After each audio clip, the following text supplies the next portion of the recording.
Did you bring wine? Of course. Of course, I'm keeping this shit so consistent. I'm not drinking alone. No, you're not gonna drink alone. I'm about to open mine right now.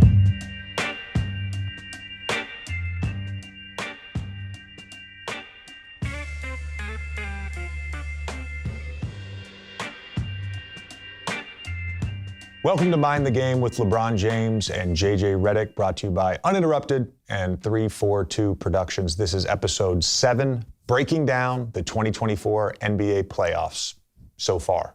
A lot is discussed in this episode. This was our first remote episode. We were not in person in Los Angeles like the previous 6 episodes, but luckily it still plays really well. We recorded this on Wednesday of last week. I want to say that again. We recorded this on Wednesday of last week. A lot we get into. Playoff reflections from LeBron James. We discuss a number of topics about the Minnesota-Denver series, and it's amazing how relevant all of the things we discussed are, particularly after what has transpired in the first 2 games. Just a couple actions that we discuss. One is called Spanoulis action. It is named after one of the best Greek players of all time, Vasilis Spanoulis. Of course, Spanoulis helped defeat the U.S. men's senior national team in the 2006 FIBA World Championships in the semifinals. Spanoulis action is very simple. There is a big that will catch the ball right here. There's a screener somewhere in the middle of the paint. A lot of times it will be initiated with a cut down underneath the basket. There's a rub screen. A rub screen is simply an off-ball screen that leads to a dribble handoff. We talked about this action a lot with Jamal Murray getting to his left hand. In the context of the Denver Nuggets, this is Jokic with the ball. This is Jamal Murray underneath the basket. He's cut through. This is Aaron Gordon. Aaron Gordon will set that rub screen, which is, again, just an off-ball screen that leads a lot of times to a dribble handoff, and Jamal Murray now coming to his left hand. Aaron Gordon would relocate to the dunker spot. Jamal Murray now can get to his left-hand drive, and Jokic right here in that short roll pocket area. Spanoulis action. And as a reminder, the dunker spot is this area by these hash marks on the baseline. This is where Aaron Gordon hangs out all the time. There's also a ton of discussion on Jalen Brunson and his playoff performance so far, plus how good Tyrese Maxey was in that first round series. Another action we talk about is a double drag screen. A double drag screen is simply a high double pick and roll. A lot of times this first screener is a guard. He will set a screen on Tyrese Maxey. Then the big will set a screen on Tyrese Maxey. And Maxey, with this squiggly line, can get downhill to his right hand. There's a ton of variations off double drag. We talked about this in episode 6, the Klay Thompson double drag shallow, Lauri Markkanen double drag shallow. That was with an empty side. But for the most part, double drag, 2 guys spaced to the corner, and then a double high pick and roll. One of the things we discussed at the end is the Dorture chamber. We talk about what it's like in a playoff series getting hounded by elite defenders like Lou Dort, like Jaden McDaniels, and LeBron, of course, has faced that throughout his career. No better guy to hear from on that. As always, thank you for listening to Mind the Game. This is a little bit of a longer episode, lots of stuff to get into. If you haven't already, please hit that subscribe button. This is Mind the Game, episode 7.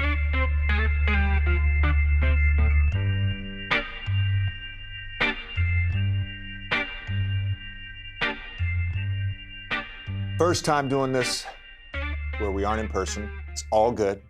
It's all good. I feel like in episode 5, we talked a little bit about the playoffs. I want to revisit some of that conversation, but I also want to talk about what has happened already and what we think might happen in this year's playoffs. Before we do that, though, I'm just curious about your emotions right now. I was thinking about it today, and I was looking back at like every single year the common emotions when the season ended and some unique emotions depending on which team I was on. You've obviously won a championship. I don't know what those emotions are like, but what can you just describe what the end of the season is like? Well, look, can we cheers first before we even? You're right. My bad. Can we cheers? Yeah. Cheers. Cheers. Shit. Where am I emotionally right now? I don't know, to be honest. I have no idea where I am emotionally right now. Obviously, going against the defending champions in the first round is always going to be a difficult challenge. We knew that coming into it. But fuck, we had so many opportunities, man. And to lose in 5, 2 of them being game winners by, Jamal, his greatness. But we had so many opportunities. Obviously, being up, 20, in game 2, and they're building and losing that game, and having so many opportunities in other games, you just feel like shit. If one play here, one play there, could have made a hell of a difference. But when you're playing against a team like that, you have 0 room for error.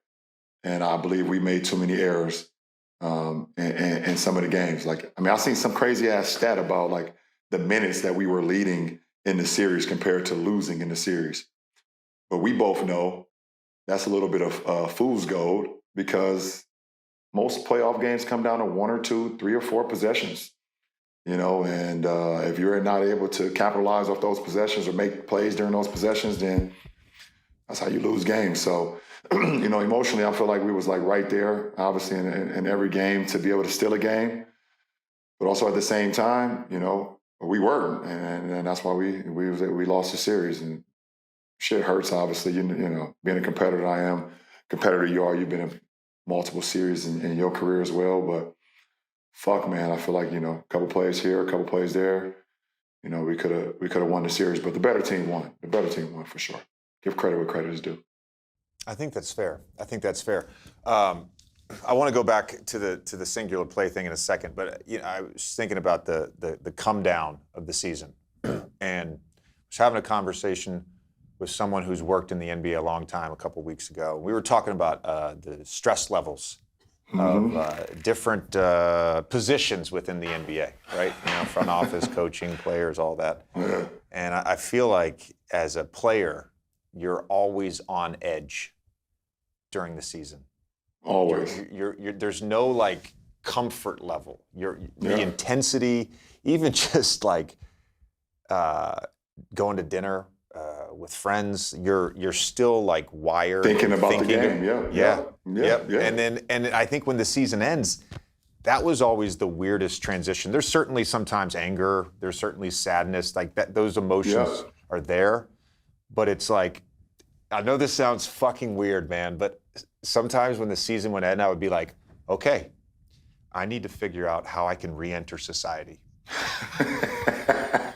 Because I've had to be on for the last 7-8 months. 7, 8, 9 months. Yep, for sure. Yep, you're absolutely right, man. And it's getting readjusted to what reality actually really is. Is always difficult after the season, because, like you said, you've been in such a bubble, for 7, 8 months, whatever the case, however long the season was, that getting reacclimated to actuality, society, is always a transition.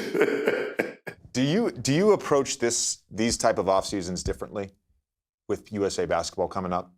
Yeah, obviously, it's going to be a little bit different. For me, probably over the last 4 to 5 years, I've kind of, after the season, tried to give my body at least 2 months of no basketball. I'm still doing, the yogas and the Pilates and, walking around, still being active and stretching and all that type of shit. But as far as I've tried to give my body 2 months, I don't want to be on the basketball court at all. Actually training. But it's challenging now because it's May 1st, and in 2 months training camp actually starts in Vegas, and I don't want to go into training camp doing nothing on the court for 2 months. So I'm gonna kind of switch it up a little bit. I'm not going to be going crazy with my training, whatever the case may be. I'll probably take the month of May off, give my body an opportunity to rest. And then probably around the first or second week of June, I'll start to kind of get back into the game a little bit, start getting some routine shots up, getting a feel for the ball. So now I got the FIBA ball I got to work with too. So that's a little different, but just get my body reacclimated to just some of the movements that you never do on a regular day-to-day basis as far as when you're doing, workouts. So yeah, I'll switch it up a little bit. I would always do the same thing, 6 to 8 weeks, depending on when the season. Obviously, the years I made the finals, conference finals, those 2 years, my break from basketball was a little bit shorter, but I kept my body going. The thing that I realized though when I got older is like I can't turn it off, because once I turn the faucet off, the water's never coming back. It's over with. So I became even more diligent in those, like in the basketball breaks, about like my lifts, my Pilates, my conditioning, all the mobility stuff I was working on, physical therapy, whatever I need to work on. Like, if I actually do take time off and do nothing, like I'm just gonna be done. Like that's the reality. There were some singular plays in that Denver series for sure. And we have committed, and maybe we haven't been perfect, but we have committed to avoiding, or at least trying to, the discourse. I am, of course, on the other side of this, working in media, so I see everything, right? And a lot of it's because it's you guys, honestly. A lot of it is blaming someone, blaming this player for this play, or this player for this performance. I get it, man. Like, it's part of the job. I understand that. I think what you said is important, and this is not an excuse for the Lakers. It's not. What you said is important. Denver is the better team. As an analyst, I would have told you that yesterday. I would have told you that 4 months ago. Hey, LeBron, I think Denver's a better team than you guys. Like, I would just be honest with you. You have played them 2 years in a row. We have spent some time on Jokic. He's certainly part of the puzzle, a big part of the puzzle. What makes the Denver Nuggets puzzle so hard to solve? I think, obviously it starts with Joker, obviously. But I don't think Jamal Murray gets enough credit. He's not a part of the, all NBA conversation discourse. He's not a part of the I'm an all-star every year discourse, all that shit. And I think, people get caught up in just thinking it's just Joker. How do you stop Joker? Man, when it comes to nut crunching time, yes, Joker gonna make a lot of plays, but it's that motherfucker Jamal Murray that will send you home, and I'm a victim of it, and he just makes plays. He it's a sense of calmness when the ball is in his hand, and they're working that either that side, clear side 1-5 pick and roll, or that mid pick and roll, or that angle pick and roll, where he's either handling and Joker setting it, or he's playing touch game to Joker, where he could come off full speed. He has the ability to go back door. He's so shifty, the step backs, going right. It's not, you can't even dictate which way, you know how you can see, okay, this guy shoots better going this way. This guy shoots off the dribble going this way. Well, he hit 2 game winners on us in this series. One was a step back going right. Other one was a step back going left. So what the fuck do you do? And yes, we could have played the last one a little bit better defensively, but that's a different story. And then to add on to those 2 guys, Michael Porter Jr. is a fucking laser. I don't know if it's just because he sees the Lakers or the gold or whatever, but I feel like versus that motherfucker don't miss. He does not miss. I called the one game where he literally did not miss in in LA. He literally did not miss. He literally did not miss. And I was like, man, you can't even get, you know how they say, close the gap, get to his chest. He doesn't even see you. He doesn't see you. And then those other 2 guys, man. You got KCP out there, a guy who's just a winner, who makes winning plays. He could have 0 points, he could have 15 points, and he's gonna make an impact on a game. And the same with Aaron Gordon. Aaron Gordon, if he has 2 points or if he has 20 points, his impact doesn't change. He's going to rebound. He's going to stay. He knows his role. He's going to be in the dunker. He's going to slash from the baseline. He's going to guard. I just think they're super well organized as a group. And then obviously, their coaching staff is pretty damn good on knowing, what their strengths, and they go to their strengths. They avoid their weakness. They avoid their weakness. It's not many.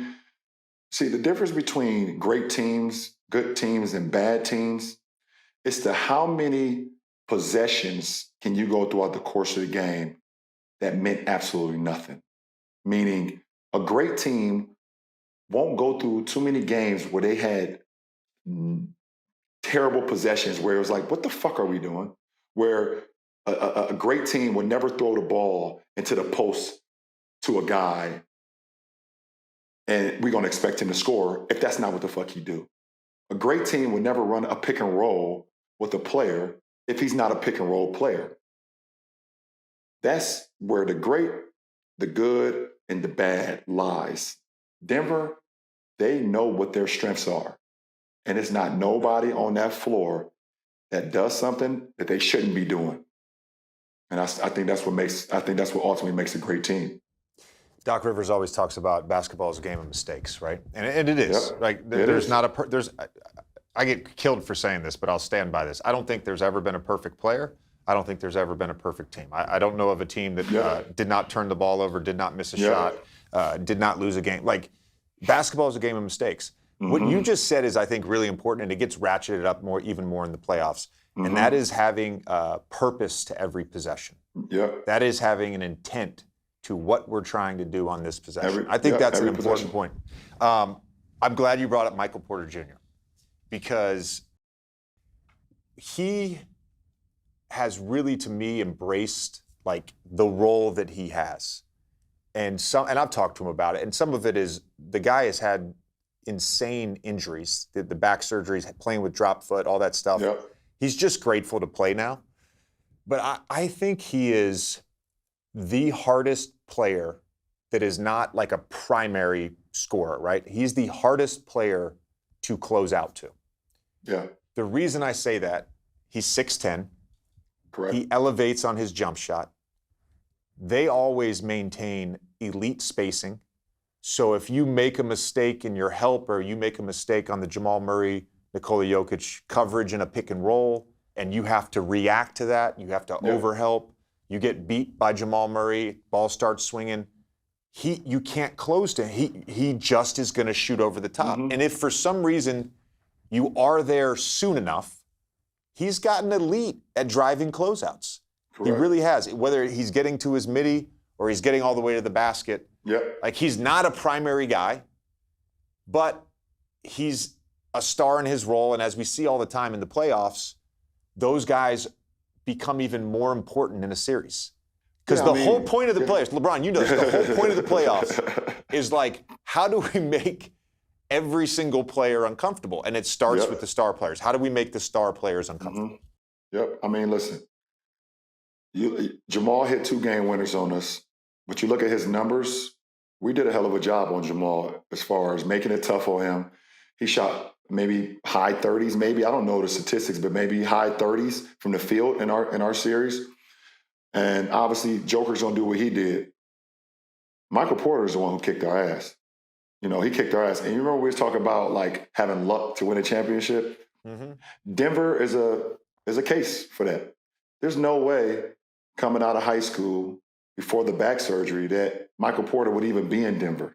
This guy was a projected #1 pick in the draft, and because of the back, teams get alarmed and whatever the case may be because of that. And he slid in the draft, and he slid right to the perfect position and perfect spot. They waited on him, didn't rush him, whatever the case may be. Then he got in, and then he was still a little injured, like you said, with the drop foot or whatever the case may be. But now he's in a perfect situation. He's in a perfect situation around 2 guys that you have to keep not only your eyes on them if you're guarding as a primary defender, but then another set of eyes. So there's going to be somebody on that floor that you're going to forget about. He makes you pay. Like you said, 6'10". He shoots at the top of his jump shot. His elbow was right in your face too, so you can't close the gap because if you hit his elbow, there's 3 free throws. And he's a big time player.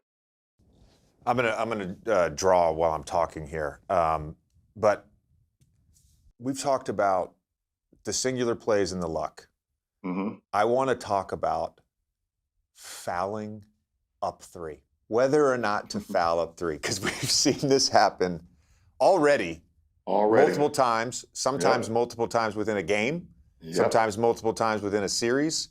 Yep. I don't know how every coach you've had has approached whether or not to foul up 3 at the end of a game on a defensive possession. But just kind of give me your overall thoughts on it. And I really do want to sort of break this down because I think it's going to come up again. It's going to come up again. Yeah, and what are all the circumstances that's going on at this point? Okay, so you're up 3. Is it under 24 seconds left in the game? Do we have a timeout? What are some of the cases? I was watching the game last night. Obviously, New York up 3. Tyrese had just hit a 4-point play. They come back down. Josh Hart goes 1 for 2 from the free throw line, put him up 3. Philly's coming down, and I would have fouled. I would have. I would have fouled before Tyrese even crossed half court. Okay. I just do it, and it has to be, on the downward dribble. If you're going to foul, you have to foul on the downward dribble. And it's hard. Sometimes a lot of guys are afraid to do it too. A lot of coaches are afraid to tell their team to foul when up 3 because either one, they haven't worked on it, or 2, it is, with our rules and things, it gets tricky sometimes, and you send a guy to the free throw line, because you tried to foul him in a case. But I am fouling. I am fouling.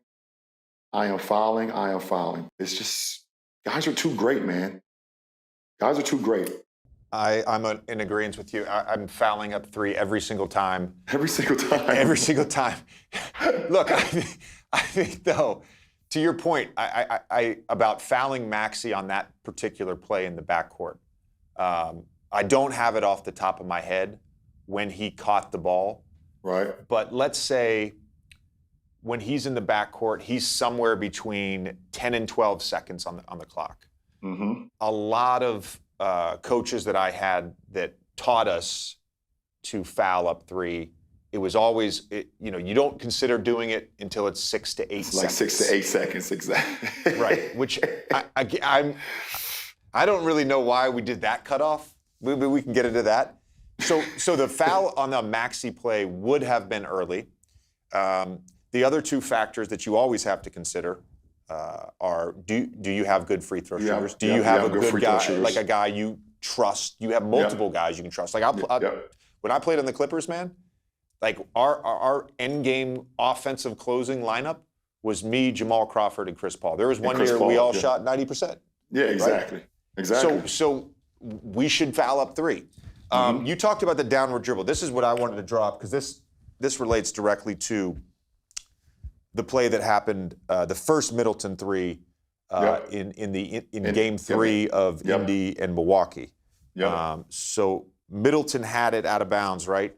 Brook had it posting up Miles Turner right here, right? So Brook's trying to get open, and he kind of shoves Miles Turner, and he steps out. Now, this was a lob pass. So this is an important thing that I think was taught well to me, and I think is important in all of this. Half court, full court and half court are 2 different things. As that ball's in the air, so Brook's right there. Like, I was taught to run through the ball. Run through the ball. Meaning just foul before the guy gets it. The ball's been released. The ball's been released, The ball's been released. So in that particular play, and they obviously were not fouling up 3. He then gets the dribble handoff up here. Miles Turner hedges. And forces like a dribble around, right, away from the basket. So he had like 2 or 3 opportunities to foul. yeah. Clearly, Rick Carlisle's telling him not to foul, right? And Middleton makes a crazy shot. All of this is to say, and you said it already, these guys are too fucking good. Middleton's shot was ridiculous. Maxey pulled up from 37 feet or 38, whatever it was, 38 feet, inside the logo. Like, you can't afford to allow guys to get a clean shot anymore. If you go back to game 2 as well, I think it was game 2, the Dante DiVincenzo, Maxey getting fouled and losing the ball and all that stuff. DiVincenzo hits a 3. They end up getting it back. They were up 3 again, and they elected not to foul. I think there were 6 seconds on the clock when they took it out. So clearly Tibbs, whether he made the adjustment or not, like, certain coaches still believe you don't foul, and I think there's the camp that you foul every time. Yeah, and you have to live with it. It's almost like if you're a blackjack player, if you're going to hit every time on a versus 2 on 12, then do it every time. If it's a 2 showing and you got 12, if you hit all the time, just hit all the time. Don't be sitting at the table with me and you say, well, sometimes I hit it, sometimes I don't. Well, no, I can't sit at this table with you. So I agree. We have coaches out there that say, we're going to guard. I trust my defense. We're going to guard. We're going to guard. We're going to guard. I'm just not on that side. I'm on the side of, if we up 3, let's foul. Let's foul up 3. You got to trust it. Hopefully, got to, obviously, like you said, personnel is key. You got to have a trusted guy that you trust to inbound the ball after they make free throws. If you have a timeout, you should be good. Try to get the ball into your best free throw shooter. If not, call a timeout, advance it. If you don't have a timeout, get it to your best free throw shooter. But these are things you work on in practice. Hey, if we up 3, no timeouts, we're going to foul. If they make 2, you take the ball out. Expect a trap on the first one. Expect a trap, because they're going to try to trap you and get the ball, boom, boom, boom. You do all that stuff. So, it's all about preparation, man. It's about preparation. And like I said, I'm with you, JJ, when it comes to being up 3. I want to foul. I don't like seeing that ball up in the air while we watching the ball like, oh, shit, this is going in. This shit is going in. The feeling of victory was so fucking close. Now we got to go to overtime. So close. The timeout thing is also important, I think, in all of this, where if a team's out of timeouts, number one, if it's under 10 seconds, it should be automatic. But they're out of timeouts, let's say with 20 seconds, I think there's more wiggle room to fouling earlier. In this case, the Maxey play. Singular plays, fouling up 3, brings up a memory, LeBron, brings up a memory. 2009, we're down 2-1. We're up 12 at halftime against the Lakers in Game 4. We play our ass off, have some turnover issues, have some free throw issues. We're still up 5 with under a minute to go and the ball to tie the series. Some things happen. We miss some free throws. Kobe makes a ridiculous pass to Powell, who cuts down the lane and dunks it. 87-84. We go back to the free throw line. Anyways, it ends up, they get the ball back with about 10 seconds to go in front of their bench. For some reason, I don't know why we doubled Kobe. He swung it to Trevor Ariza, who threw it across the court to Derek Fisher. To Fish. And he just lined up a 3. He just lined it up. Lined up a 3. He just lined it up. Do you remember, I was trying to figure out today on Basketball Reference and I couldn't find it. Do you remember what year it was? We were playing, I think it was in Cleveland, and Stan had just sort of implemented, we're going to foul up 3. And I think it was that year, it might have been the year before, and we're playing against you guys, and you catch the ball right near half court, like not shooting range, and there's still time on the clock, and you read it right, and we fouled, and you went in your shooting motion, and you got the 3 free throws. No, I remember that. I'm trying to figure out, like, did that have something? Because we didn't say, as far as I can remember, and clearly by Cheer's defensive approach, we didn't say we're going to foul, right? Fuck, man. I'm not saying we would have won the series, by the way. I'm not saying that. I mean, but listen, 2-2 is a hell of a lot better than 3-1. Listen, I know. Speaking of Jamal Murray, Brunson, Maxey, these guys. Yeah, man. One thing that I love about all 3 of them, so they are considered point guards now, right? They are considered point guards.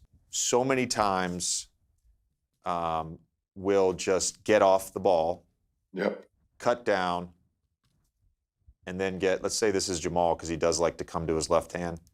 They'll just get this little rub screen into a DHO, right? That action to me is so, like, practicing that action, doing it in games all season long, stuff like that, I think becomes even more valuable in the playoffs because you can't set the defense.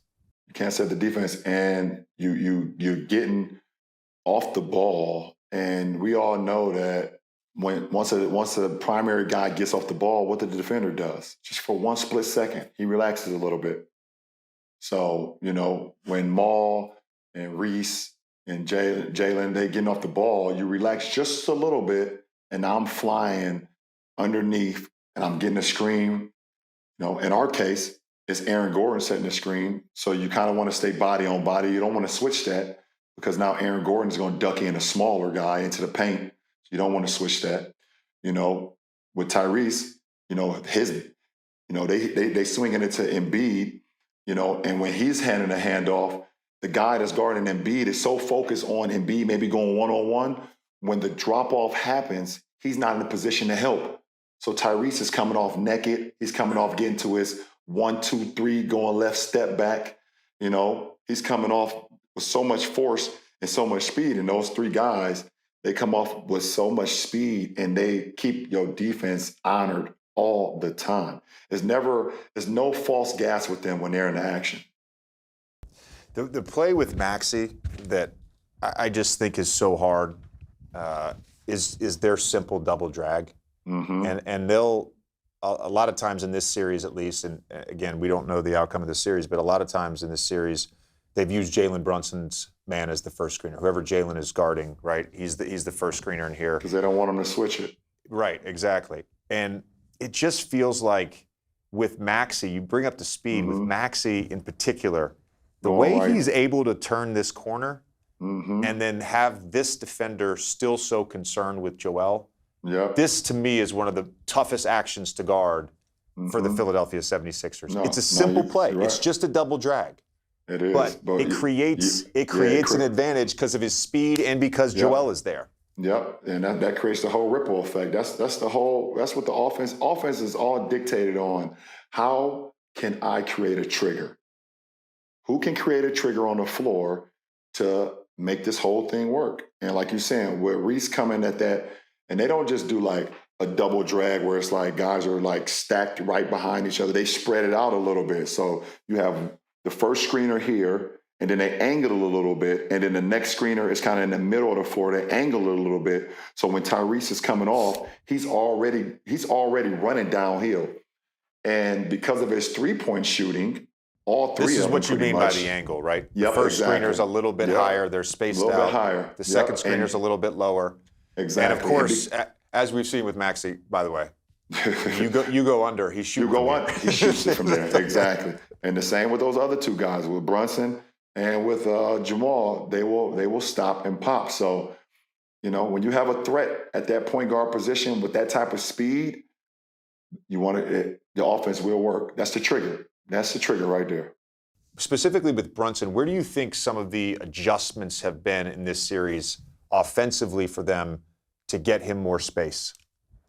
They got him off the ball a little bit more. Obviously he always ends up with the ball, but I think early in the clock they've gotten him off the ball and then allow him to get the ball after that. I've seen, Dante bring the ball up a little bit more.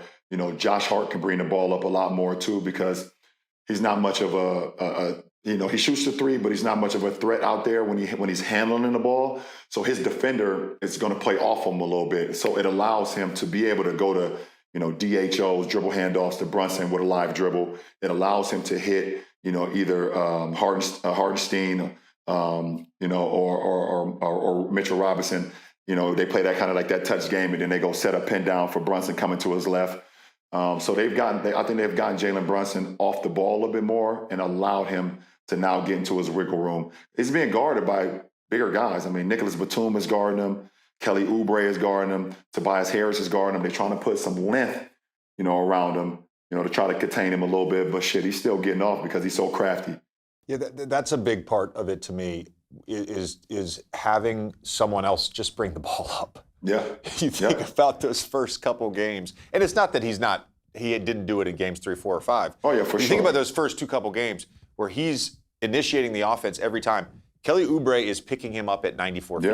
Yeah. Every single possession, every single dead ball, every single make, he's guarding him. And that, to me, takes a little bit of a toll, particularly for a guy who does legitimately nearly all of the half-court creation for that team, yeah, right? For sure. With no Julius Randle. With no the Julius other thing, Randle, the other thing that they've done, I think, is this angle pick and roll up here. Mm-hmm. And a lot of times it is an empty side, by the way. This angle pick and roll up here, they've done a good job, I think, of keeping it off the sideline. And why is that important? So if Joel's in a drop, we saw this in Game 5. Joel's in a drop. They're going to force him to his right hand, right? Jalen can shoot that pull-up 3. But the other reason it's important is whether Joel is up or back, as Jalen comes off this pick right here, he now has space. Yep. This is like a big thing, I think. Yep. And it's going to be a big thing with Minnesota and Denver as well with Anthony Edwards pick and roll. Yep. You want these guys. Like Damian Lillard to me is I think the best at doing this, particularly going left. You want these guys to have space. So let's say Joel's all the way up. You want space to be able to get around him. You don't want it too close to the sideline, right? Third defender. Let's say he's back. They do a good job of chasing over. Now Jalen, as we saw multiple times this series, can get past him either way, right? With his footwork, speed, got an and one, all that stuff. So I think the way it's not just like, oh, we're gonna run an angle pick and roll. It's where you're putting everyone else, and it's where it is on the floor. It's giving enough space for them to actually attack the big. Yep, absolutely. And obviously you go through the game from game to game, you see how they're being guarded, and in your case, Jalen Brunson having that room on the sideline, he either can race the big, like you said, going, north and south, race the big you saw it last night a couple times. He raced Joel, got a layup. He also has the ability coming right. If Joel's in a drop, he has the ability to snake it going back left to where he's super comfortable with his mid-range, getting back to his left, using his footwork. And also, if you get it going early, like you said, Dame Lillard is the best at this. If that big is too far, once that offensive 5 sets that screen, Dame's coming off and he's letting it go. That ball is gone before that big can't get up fast enough. Yeah, he's letting it go. And Dame and Steph are two of the guys in our league. Their bigs will screen them. Draymond and now Brooke and those guys. They come and screen off their guys at half court. As soon as they cross half court, they're in range. I was thinking about Maxey. He's sort of the third guy I brought up, and I was thinking about him today. And I was thinking about the playoffs, right? And Joel's a big piece in this because I think having him on the floor, we watched Maxey play. Maxey was great with no Joel this season, but he's clearly a better player with Joel, right? And I was thinking about Maxey, and yes, he's fast, but he also changes speeds so well. The way I would describe him and why I think he's so good in the playoffs is because you can't get a hold of him. Do you know what I mean by that? Mm-hmm. Mm-hmm. There's he constantly plays with a bounce to his step. And sometimes the bounces are slower, sometimes they're faster, and then when he wants to turn on the jets, he turns on the jets. But it's hard with just 2 defenders, I think, and space to actually get a hold of him, put your hands on him, and really slow him down. Yeah, and the motherfucker don't get tired. Yeah. He don't get tired. I watched that game last night. I think he played 50 minutes, I think, maybe. Hurt his elbow at one point, turned his ankle at one point, hit the ground numerous of times, tried to go in the lane and dunk on 2 guys, get it blocked, get back up. But he's, like you said, you can't get a hold of him because he don't get tired. He just don't get tired. He don't get tired. That's a great point. So the reason I bring up that Anthony Edwards Jokic stuff, because to me this is probably will be the most fascinating second round series. Yeah, it's going to be a good one. It's going to be a good one. Where do you think, we were talking earlier about solving the Denver Nuggets puzzle, but where do you think Minnesota has an advantage or can create an advantage? I think obviously Minnesota's advantage, which they have in our league in general, no matter if it's versus Denver or versus anybody, is the length that they have at the wing positions. You know, you don't look at Mike Conley as a tall guy, but his length. He has a lot of length out there. Obviously, Ant Edwards, a lot of length. Jaden McDaniels, length. Cat, length. Rudy, length. They come off with Nickeil Alexander-Walker, length. Naz Reid, length. Who else? Kyle Anderson. They continue to barrage you with length, and then guys that also know how to play too. So, that's been their biggest advantage because they've bought in to Coach Finch defensive schemes or whoever their defensive coordinator is there. I don't want to speculate, whatever the case may be, but he's the guy at the helm. The coaching staff. Yeah, the coaching staff. The coaching staff. Yeah, the coaching staff. And those guys have bought into the defensive end. And it's not only that they've bought into the defensive end, they got guys that want to defend, and make their mark on the defensive end. So that creates havoc for any team, not just, Phoenix and not just for Denver. I think Denver's you're going to have the best offensive team that we have in the game, excluding Boston, versus the best defensive team that we have in our league right now. Going at it in a second round matchup, which is super intriguing and exciting for guys like myself and fans of the game. Yeah. A couple things. So the reason I bring up the Anthony Edwards thing, so Jokic likes to be up in the pick and roll, right? So Yep. in let's say the same scenario where Anthony Edwards is getting this angle pick and roll, Jokic is going to be all the way up as he comes off. Yeah. So the space and where they set this screen, who the next guy is over here, where they space Gobert, all of this stuff, super important. If it is Karl-Anthony Towns setting the screen, Naz Reid, right? Do they get to a pre-switch? Does Anthony Edwards run a pick and roll versus whoever Jamal Murray's guarding, right? Get him on him. Then all of a sudden you've got Karl-Anthony Towns, Naz Reid against Jamal Murray if they switch. The other thing they did a ton in the Phoenix series, when Ant was in ISO, you've got Cat as the next guy. Do you know what I mean by that? Being the next guy? Of course you do. Yeah. Let me explain the next guy. All right, so I'm going to use O's for offense now. I fucking keep doing this. So let's say Ant has a matchup, or he's going against whoever. He's going against KCP. The next guy, meaning Karl-Anthony Towns, is the next pass. So as he drives, he tries to create whatever it may be, that next pass is to Karl-Anthony Towns. That's important. These are things that, like, to your point earlier, I think I just want to reiterate this. There's a purpose to every possession. There's a reason that Aaron Gordon is spaced this way. There is a reason that Jaden McDaniels is spaced in the corner. There's a reason behind all of this. Yeah, and I think if Minnesota decides to put Joker in pick and rolls a lot, I think they're going to trap him. They're going to force Rudy to be a decision maker in the pocket. That's what I would do. Because it's a different beast from Anthony Davis catching in the pocket, to Rudy catching in the pocket. And yes, he can make plays. We know that. He's an NBA player.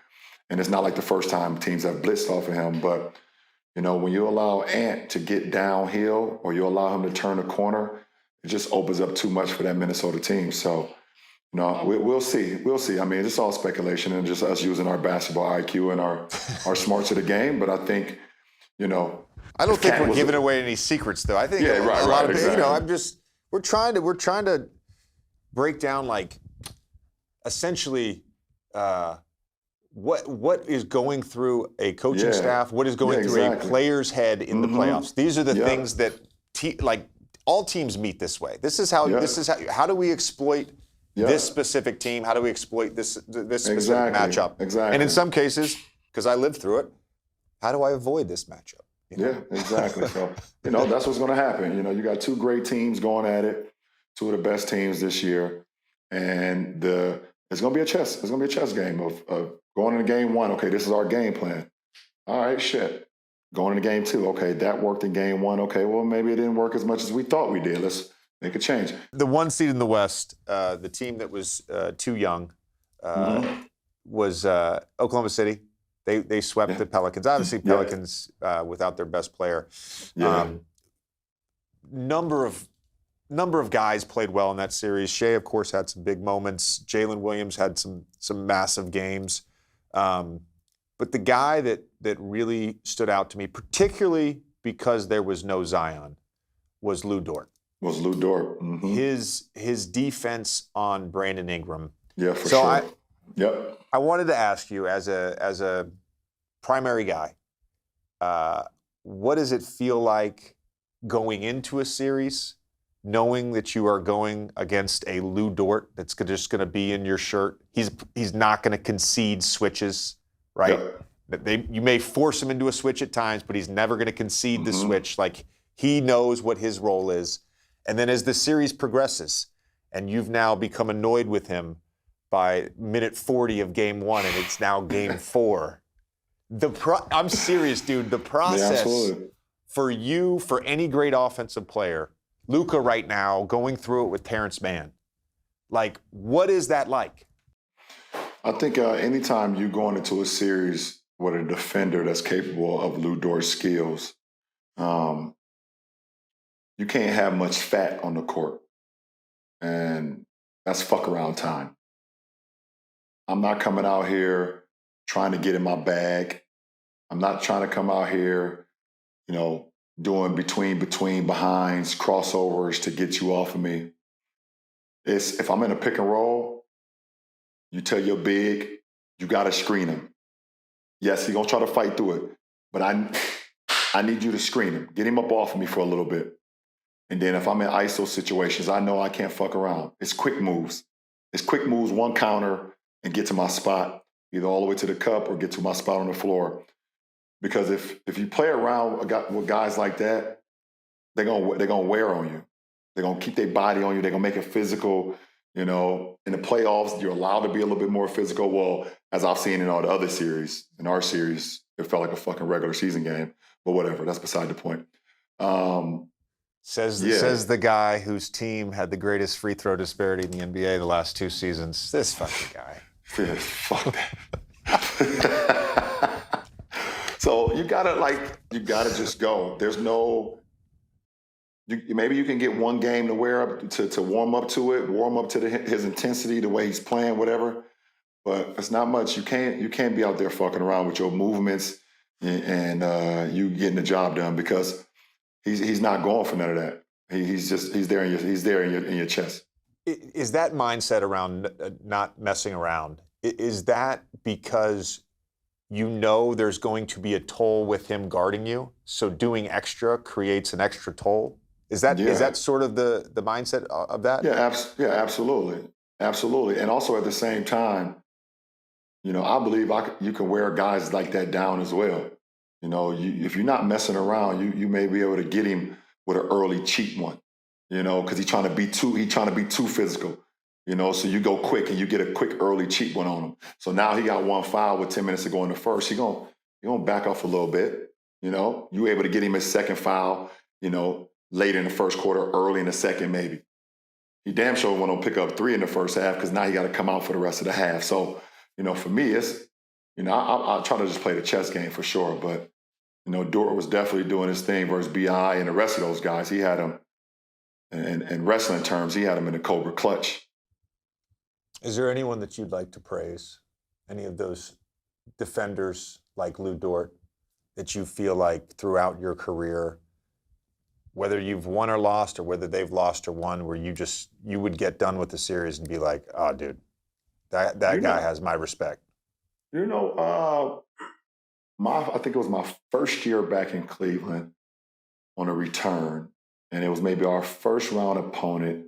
I think we played Detroit, if I'm not mistaken. And I think KCP was on that team. Drummond was on that team. A couple other guys was on that team. Obviously, Moose was on that team, I believe. I think Stan was coaching, if I'm not mistaken. I think Stan was coaching that team. But back to your question, Stanley Johnson he earned my respect in that first round series. Stanley Johnson, he had the lateral movement, he had the physicality. You could tell that the coaching staff told him, don't worry about the schemes. I feel like the same thing with Dort. It was like, don't worry about the schemes. Yeah, everybody's switching but you. You get through every screen.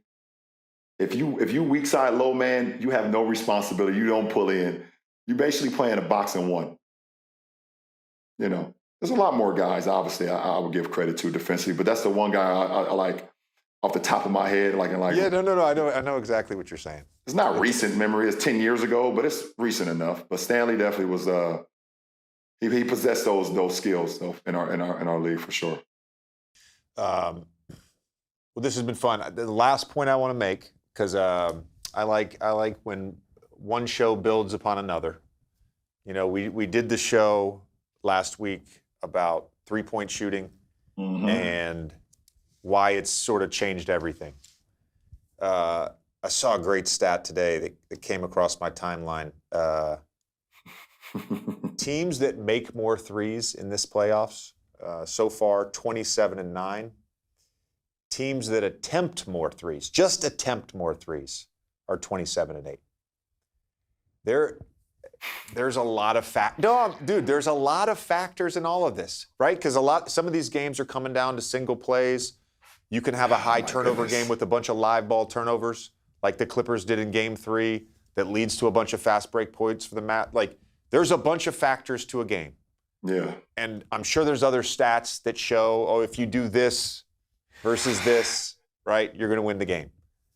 All I'm saying is, I think 3-point shooting is pretty important. I think there's a math issue. But where do you stand as far as more threes, more? You know, when you're coaching your son's team, is it more threes? My son's team. Is it more threes or less threes when you're coaching your son's team on the weekend? What is it? I believe math should play into it. I think there's times now where you have to play a perfect game if at the baseline level you're going to be outmathed, right? Yeah, do you know what I mean? You have to say, okay, where can we create an advantage? Can we be a team that forces a ton of turnovers? Right. Can we be a team that crashes the offensive glass? There's other ways to create advantages. My point is, if you're going against a team that is going to shoot 40 to 45 threes and you're going to shoot 25 to 30, you better fucking nail all of your advantages. Right. Otherwise, you're not going to win. It's based on math. The math ain't mathing at that point. Yeah. Now you got to have I recognize you got to have the personnel to do all these things. With my kids, I had like 3 kids. I have 3 kids that can shoot threes. For a 9, 10-year-old I would call it efficient. And I tell them, I'm like, if you guys take 10 good threes in a game, 12 good threes in a game, I'm cool with it. Yeah. Because these games, a high-scoring game's 40 to 38, right? We got 14-minute running clocks, except for the last 3 minutes of the half. So it's like, if we can shoot 30 threes and make 5 or 6 of them, I'm living with that, bro. Yeah. By the way, shooting a 3 at that age, you know what that is? That's a shot and not a turnover. So I'll take that all day. For sure. And you know what? And in our league, too, you got to look at it that way sometimes, too. Because you got guys who get into the lane or teams get into the lane and they had a wide open 3. They trying to get into the lane, make plays, and here goes a turnover. And it's just too hard with the speed and the guys that we have in our league to get back in transition. You can't get the numbers as bad. So I'm warming up more and more as I wind my career down on the 3-point attempt. But I am a math guy. Yeah. That was my favorite subject in school. So I definitely get it. I understand it.